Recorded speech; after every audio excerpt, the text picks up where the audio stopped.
Bonjour Manon. Bonjour Stéphanie. Bonjour les filles, nous rentrons de vacances. Ça y est, les vacances c'est fini, c'est la rentrée. Manon, il faut absolument que tu nous aides aujourd'hui.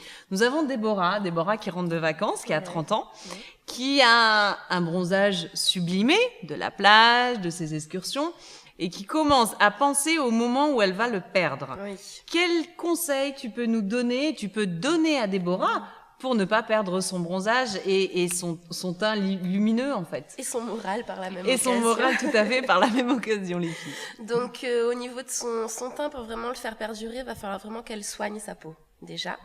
Donc, Déborah, il va falloir que tu fasses des gommages, donc adaptés à ton type de peau. Donc, je suppose que tu as une peau qui est plutôt sèche, vu que tu rentres de vacances, plutôt déshydratée. Ensuite, il faut que tu appliques un masque hydratant.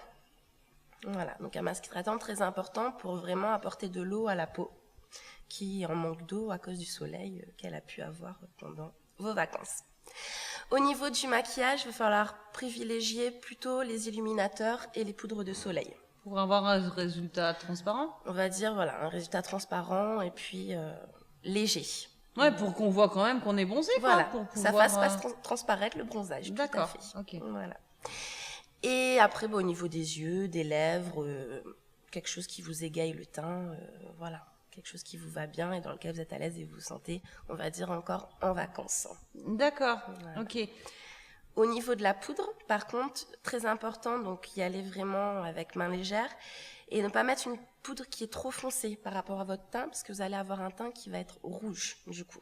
Donc ça, c'est très important. Ça varie les couleurs des poudres. Voilà, ça va varier les couleurs des poudres. Donc si vous avez une peau qui est plutôt caramel, vous allez prendre une poudre de soleil qui est plutôt irisée, par exemple. Alors quand tu nous dis une peau caramel, c'est-à-dire une couleur de teint de base ou une couleur de bronzage ? Parce que là, finalement... De bronzage, on se base toujours sur la teinte qu'on a actuellement. D'accord, Voilà. Très bien, ok.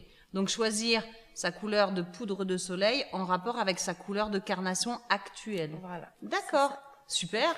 Bon, ben, je pense que là, on est tout équipé, on a tous les renseignements. J'espère que vous avez bien noté. Pas de panique, si vous avez raté des petites phrases de Manon, vous pouvez nous retrouver sur la page fan ainsi que le site de Secrets de Filles. Merci beaucoup, Manon. Merci. À bientôt, les filles. Ciao, ciao.